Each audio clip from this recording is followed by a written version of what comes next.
চলুন ফিরে যাই আমাদের আজকের অতিথি 24-এর গণঅভ্যুত্থানের একজন শিক্ষার্থী খান জসিমের কাছে। আবারও ফিরে এলাম আপনার কাছে। আজ তো একটি বিশেষ দিন, বাঙালি জাতির ইতিহাসে আজকের এই দিনটি একটি অবিস্মরণীয় দিন। যতদিন বাঙালি জাতি থাকবে, বাংলাদেশ টিকে থাকবে, বাংলাদেশের রাজনীতি টিকে থাকবে, এই দিনটিকে আমরা আসলে কেউ ভুলতে পারবো না।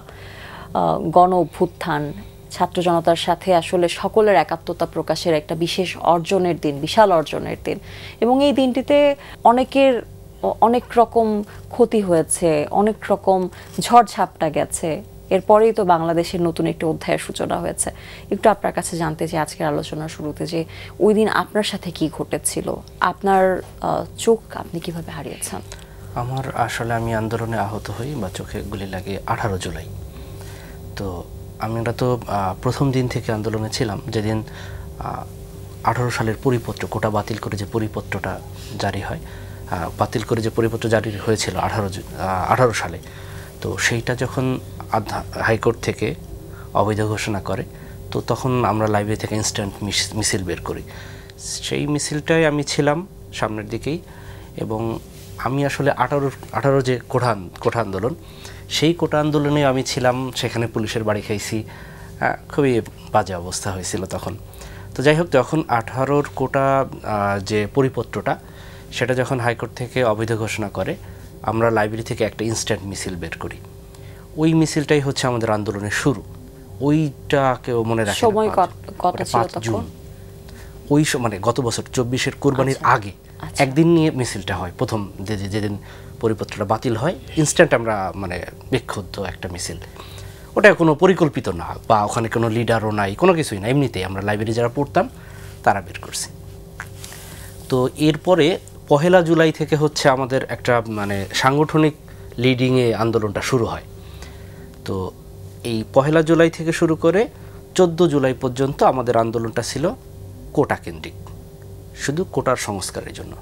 কিন্তু 14 তারিখে যখন আমাদের ক্যাম্পাসে আমাদের আপুদের আহত করা হয়, আমাদের ভাইদের আহত করা হয় ছাত্রলীগের সন্ত্রাসীরা, তখন কিন্তু আন্দোলনটা আসলে আমরা কোটা কেন্দ্রিক না। তখন আন্দোলনটা হচ্ছে একটা ন্যায় বিচারের দাবিতে, বা আমরা একটা যৌক্তিক দাবি করলাম। সেই যৌক্তিক দাবি একটা যৌক্তিক গণতান্ত্রিক অধিকারের জায়গা থেকে, সেই অধিকারের জায়গা থেকে আমরা মিছিল করব। আমরা কখনোই কোনো মানে মিছিল বা বিক্ষোভ সমাবেশে সন্ত্রাসী হামলার আসলে শোভনীয় কিছু নয় না, গণতন্ত্রে যেটা আশাই করা যায় না। তো সেই জায়গা থেকে আমাদের কাছে প্রচণ্ড একটা ক্ষোভ সৃষ্টি হয় যে আমরা স্টুডেন্ট, এবং এখানে আমাদের কোনো রাজনৈতিক এজেন্ডা নেই, কোনো ধরনের কোনো ষড়যন্ত্রের কোনো কথা আসে না, কিছুই না। জাস্ট চাকরিতে কোটার যে একটা সংস্কার, সেটা আমরা বাতিলও চাই না তখন, কোটা সংস্কারের দাবিতে। তো তখন যখন ছাত্রলীগের সন্ত্রাসীরা আমাদের উপর হামলা করে, ওই দিন মেয়েদের উপরে যেভাবে মানে অবর্ণনীয় হামলা, ওটা মানে আমি আমার লাইফে ওই রকম মেয়েদের গায়ে যেভাবে হাত তুলতে পারে বা এইভাবে আঘাত করতে পারে, এটা আমরা আসলে নিজেরাও কল্পনা করিনি। তো 14 তারিখের পরে আমাদের আন্দোলনটা চলে যায় হচ্ছে যে ন্যায় বিচারের দাবিতে, বা আমি আমার ভাষায় যেটাকে বলি রক্তের বদলা হিসেবে। কারণ দেখেন, 14 তারিখের পরে যখন সারা দেশে আন্দোলনে নামলো 15, 16, 17, তো এই আন্দোলনটায় যারা নামছে তারা তাদের কোটার সংস্কারে কোনো প্রয়োজনও নাই, বা তারা এগুলো তো তাদের কাছে ম্যাটারও করে না। কিন্তু তারা আন্দোলনে নামছে কী জন্য? যে একটা যৌক্তিক আন্দোলনে শিক্ষার্থীরা নামছে, সেই শিক্ষার্থীদেরকে আহত করা হয়েছে, তাদের রক্ত ঝরানো হয়েছে, কেন এটা করলো? এই জায়গা থেকে হচ্ছে আন্দোলনের নামে। যেমন 16 তারিখে একটা কথা কিন্তু আবু সাইদের মৃত্যুর পরে একটা কথা সারা দেশে ছড়াই যায়। ওর বোন যে কথাটা বলছিল যে আমার ভাইকে মারলো কেন, মানে ব্যাপারটা তখন আর কোটা না, কেউ কোটার, আপনি খেয়াল করে দেখবেন 16 তারিখের পরে কেউ কোটার কথা বলে নাই। সবসময় হচ্ছে কি যে আমার ভাইদের মারলো কেন, রংপুরের ভাষা। তো আমরা 17 তারিখ পর্যন্ত ক্যাম্পাসে ছিলাম। ক্যাম্পাসে 17 তারিখে যেদিন আমরা গায়বানা জানাজা করি, ওই দিন আমাদের উপরে মানে ভয়াবহ হামলা করা হয়, টিয়ার শেল, জানাজার মধ্যেই হামলা করা হয়েছে। আমরা তো এগুলো মানে প্রতীকী যে কফিনগুলো, সেই কফিনগুলো আমরা ঠিকঠাক নিয়ে যেতে পারিনি, এমনভাবে হামলা করে। তো এরপরে আমরা ভাবছিলাম যে আমরা হলে অবস্থান করব, আমার বিজয় 71 হল। খুবই চেষ্টা করছি আমরা, কিন্তু বিদ্যুতের লাইন বন্ধ করে দিছে, পানির লাইন বন্ধ করে দিছে। আমাদের ভিসিকে ধরা হয় হচ্ছে যে আমাদের অভিভাবক, পিতৃতুল্য। সে বলে যে ক্যাম্পাস আমার নিয়ন্ত্রণে নাই, ক্যাম্পাসে কিছু হলে সেটা আমার দায় না। এই হচ্ছে আমাদের পিতৃতুল্য শিক্ষকের আচরণ। সেই জায়গা থেকে আমরা আসলে 17 তারিখ যখন থাকতে পারলাম না, 18 তারিখ সকালবেলা আমি প্রথমে স্টামফোর্ড ইউনিভার্সিটির সাথে মৌচাক মোড়ে আন্দোলন করি। ওইখান থেকে আমরা একটা গ্রুপ ইস্ট ওয়েস্টের কাছে যাই, মানে ইস্ট ওয়েস্টের আন্দোলনের ওখানে যাই রামপুরায়। ওইখানে পুলিশের সাথে ধাওয়া পাল্টা ধাওয়ার একটা পর্যায়ে আমি খেয়াল করতাম যে যারা সামনে থাকে তাদেরকে ওরা টার্গেট করে গুলি করে। আমরা সামনে যারা লিডিংয়ে ছিলাম, আমার মনে আছে আমরা 4 জন দাঁড়ানো ছিলাম, এর মধ্যে একটা ভাই মারা গেছেন, আমি ওইখানেই আর কি পরিচয়। তো ওই ভাই স্পট ডেড, আর আমার হচ্ছে গুলি লাগে। তো আমাকে ওরা ওই ছড়া গুলি, যেগুলো ছিটাগুলি বলে, ওটা আমার শরীরে 86টার মতো লাগছে। তো চোখে 2টা ঢুকছে। তো আমার যখন গুলিটা লাগে তখন আমার মনে হয়েছিল যে মানে আসলে আমার সারা শরীরে যে লাগছে ওটা আমি ফিল করতে পারি না, আমার মনে হচ্ছে শুধু চোখে লাগছে। তো আমি চোখ ধরে পিছনে সরে গেছি। তো আমাকে কয়েকজনে ধরে রিকশায় উঠাইছে, ওঠানোর পরে হাসপাতালে নিয়ে গেছে। আমার অনেকগুলো হাসপাতালে আপনি প্রথমে প্রাথমিক চিকিৎসা নিয়েছিলাম ওই মৌচাকে সিরাজুল ইসলাম মেডিকেল, এরকম একটা হাসপাতাল। ওইখানে ড্রেসিং করে আমাকে ঢাকা মেডিকেলে রেফার করে দেয় ওই দিনই। ঢাকা মেডিকেলে যাওয়ার পরে ওরা আমাকে সিটি স্ক্যান করে, এক্সরে করে। এখানে একটা ভুল হয় ঢাকা মেডিকেল। ওই দিন তো আসলে ভয়াবহ রকম অবস্থা ছিল ঢাকা মেডিকেল। আমার লাইফে আমি হাসপাতালে কখনো এরকম দৃশ্য দেখিনি। আমরা যারা ছিলাম আমরা বলতেছিলাম যে আমাদের মনে হচ্ছে যে আমরা গাজার কোনো হাসপাতালে আসছি।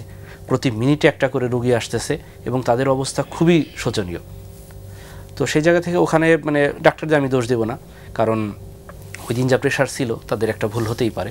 তবে তাদের এই ছোট ভুল বা প্রেশারের জন্য হওয়া ভুল আমার জন্য অনেকটা ক্ষতি করছে। কারণ ওখানে সিটি স্ক্যানে দেখাইছে যে আমার চোখে কোনো গুলি নাই, কিন্তু আমার চোখে এখনও 2টা গুলি, ওটা অপারেশন করে বের করতে পারে নাই। 3 বার অপারেশন করছে, তাও বের করতে পারে নাই। তো ওইখান থেকে যখন আমাকে বলে যে আপনি চলে যেতে পারেন, আপনি হাসপাতালে থাকতেও পারেন চাইলে, নাহলে চলে যেতে পারেন। আমি বললাম যে অবস্থা আমি চলে যাই। তো ওরা বলে যে আপনার গুলি নাই, আপনি ওষুধ দেন, আশা করা যায় ঠিক হয়ে যাবে।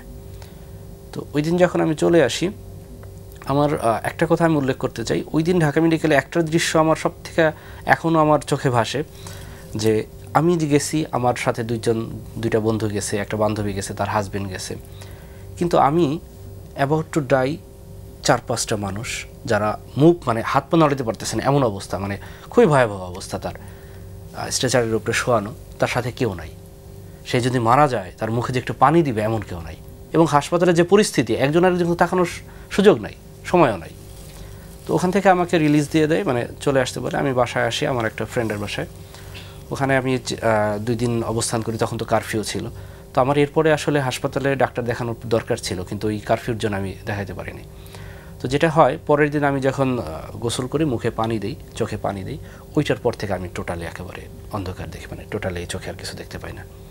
তার আগ পর্যন্ত আমি একটু দেখতে পারতাম, কিন্তু ওই দিন ওই চোখে পানি দেওয়ার পরে আর আমি দেখতে পাই না। পরবর্তীতে আমার চোখে 2-3 অপারেশন কিছু বলেছিল যে পানি দেওয়ার কারণে আসলে কেন? ওটা কিছুই বলে নাই। পরবর্তীতে যখন অপারেশন হয়েছে তখন ওরা বলছে যে চোখে কোনো আঘাত হইলে এরপর পানি দেওয়া যায় না। তো ওই জিনিসটা আমার ভুল হয়েছিল। আমি তো আসলে আমাকে কেউ কোনো ডাক্তার বলে নাই। তো হয়তো যদি ওই দিন পানি না দিতাম, হয়তো দৃষ্টিটা হয়তো ফেরত পাইতাম বা এতটাও ড্যামেজড হতো না। আমরা অভ্যুত্থানের কথা বলছিলাম, ছাত্র জনতার অভ্যুত্থান, যা একটি অবিস্মরণীয় অধ্যায় বাঙালি জাতির ইতিহাসে। এই যে অভ্যুত্থান হয়েছে, প্রথমে একটি কোটার সংস্কারের জন্য আন্দোলন হয়েছে, পরবর্তীতে ভাই বোন বন্ধু স্বজনদের জন্য সব মানুষ একসাথে হয়ে পথে নেমেছে। নারী পুরুষ নির্বিশেষে সকলে এই আন্দোলনে অংশগ্রহণ করেছিল। এবং 5ই আগস্টের কথা যদি আমরা বলি, লাখো জনতার ঢল নামে ঢাকার রাজপথে। এই যে নারী পুরুষ নির্বিশেষে সকলের কাঁধে কাঁধ মিলিয়ে এই আন্দোলনে অংশগ্রহণ, বিজয় নিয়ে ঘরে ফেরা, সেই বিজয়টা বর্তমানে কোন অবস্থানে আছে একজন নাগরিকের দৃষ্টিতে, আপনার কি মনে হয়? এই আন্দোলনটাকে আমরা বিপ্লব বলতাম, যারা রাজপথে ছিলাম তারা বলতাম এটা একটা বিপ্লব। এখন কি বিপ্লব বলছেন না? না, এখন বিপ্লবের ক্যারেক্টারিস্টিক্সের মধ্যে একেবারেই নাই। কারণ দেখেন, এই আন্দোলনে আমরা যখন ক্যাম্পাসে ছিলাম, আমরা যদি 2000 মানুষ হতো, তার 1200-1300 হতো মেয়ে শিক্ষার্থী, যাদের 10% কোটা আছে। তারপরে তারা আসতেছে যে না, এত % কোটা তো আসলে যৌক্তিক না। তো এই যে তাদের কোটা থাকা সত্ত্বেও তারা নামতেছে, এটা তো মানে আমাদের কাছে অবাক লাগতো। এরপরে এই আন্দোলনে আমি রাষ্ট্রবিজ্ঞানের শিক্ষার্থী, ইতিহাস নিয়ে যতটুকু ঘাটাঘাটি করছি, কোনো আন্দোলনে বাংলাদেশের ইতিহাসে কোনো আন্দোলনে এত নারীদের অংশগ্রহণ ছিল না। কিন্তু আপনি দেখেন এই আন্দোলনের পরবর্তীতে সেই নারীদের সেভাবে কিন্তু আসলে রিকগনাইজ করা বা রিমেম্বার করার ব্যাপারটা কিন্তু সেভাবে হচ্ছে না। তো এই যে আরও কিছু ক্যারেক্টারিস্টিক্সে যদি বলি, সরকারের ক্ষেত্রে আমরা যে একটা বিপ্লব বলে এই কারণ এই আন্দোলনে আপনি দেখবেন আমাদের জেনারেশন জেড যেটা বলে, মানে জেনারেশন জি, জেনজি জেনজি ট্রল মিম এগুলো নিয়ে ব্যস্ত থাকতো, কখনো তারা রাজনীতি নিয়ে কনসার্ন ছিল না। এবং তাদের মধ্যে একটা টার্ম খুব প্রচলিত ছিল, আই হেট পলিটিক্স। এই আই হেট পলিটিক্স জেনারেশন এতটাই ড্রামাটিক চেঞ্জ, 5 তারিখের পরে দেখবেন এরা সব কিছুর, তাদের সব চিন্তা ভাবনা দেশ নিয়ে, রাষ্ট্র নিয়ে। এই যে একটা ড্রামাটিক চেঞ্জ পুরো একটা জেনারেশনের, সেটাকে তো আসলে বিপ্লব, ওই ক্ষেত্রে বিপ্লব বলা যায়। কিন্তু এই যে গভর্নমেন্টটা, এই ইন্টেরিমের যে কাজকর্ম, যেটাকে আমরা সহজ বাংলায় বলি, এটা তো মানে বিপ্লব তো দূরে থাকে, গণঅভ্যুত্থানের সরকারের মধ্যেও পড়ে না। গণঅভ্যুত্থানের সরকার আরেকটু স্ট্রং থাকে, তাদের রিফর্মগুলো সেভাবে হয়। সরকার মানে আসলে স্ট্রং থাকা উচিত। জসিম, আমার মনে হয় আপনি একমত হবেন, সরকার হলে তাকে শক্ত হাতে সবকিছু প্রতিহত করতে হয়। আমরা সরকারের বিষয়টাতেও আপনার সম্পর্কে জানতে চাই, বর্তমান পরিস্থিতি যেটি, আমাদের রাজনৈতিক দল যারা আছেন, সামনে যারা নির্বাচন অবতীর্ণ হবেন, সব কিছু মিলিয়ে এই যে আন্দোলনে একসাথে নারী পুরুষ একত্রিত হলো, ফেসবুক, টিকটক, ইনস্টাগ্রাম সব কিছু ফেলে, যারা আই হেট পলিটিক্স বলেছে, যে জেনজিরা, তারা সব কিছুকে ফেলে আসলে রাজনীতিতেই মন দিয়েছিলেন, দেশের অধিকারের জন্য মন দিয়েছিলেন। বর্তমানে কেন নারীদের অংশগ্রহণ আমরা নিশ্চিত করতে পারছি না? রাজনৈতিক বিভিন্ন প্ল্যাটফর্মে আমরা কেন নারীদেরকে সেরকম সরব দেখছি না? আপনাদের সাথে তো আপনাদের বোনরা ছিল, আমার বিশ্বাস আপনি দেখেছেন, আপনার ডানে বায়ে তাকালে আপনি অনেক নারীদের দেখেছেন, তারা কোথায় গেল? এখানে আসলে আমাদের সোসাইটিটা সেভাবে মেয়েদের জন্য আমার কেন যেন মনে হয় যে তারা কমফোর্ট ফিল করে না। পলিটিক্স বলেন বা যে কোনো অর্গানাইজেশন বলেন, আমি দেখছি যে মেয়েদের অংশগ্রহণটাকে একটু আড় চোখে দেখা হয় সোসাইটিতে। কিন্তু বিভিন্ন প্ল্যাটফর্মের দিকে তাকালে তো আমরা নারীদের অংশগ্রহণ দেখি। আপনি আইএনজিওতে যান, এনজিওতে যান, সরকারি বিভিন্ন প্রতিষ্ঠানে যান, ব্যাংকে যান, অফিস আদালত, সবখানে তো নারীরা আছেন। কিন্তু নারীদের অংশগ্রহণ রাজনৈতিক বিষয়ে কেন কমে গেল? আমাদের যে নতুন নেতৃত্ব, যাদেরকে আমরা নতুন প্রজন্মের লিডার মনে করি, এই অভ্যুত্থানের ফলশ্রুতিতে যে নেতা আমরা যাদেরকে পাইছি, আমি বলবো তাদের ব্যর্থতা। তারা এটাকে এই নতুন প্রজন্মের যে উদ্দীপনা সমৃদ্ধ যে টিনেজার মেয়েরা বা নারীরা বা বিভিন্ন শ্রেণীর পেশার মানুষের যে নারীরা আছেন, তাদেরকে আসলে কেমন যেন আমি মনে করি ওন করতে পারে নাই।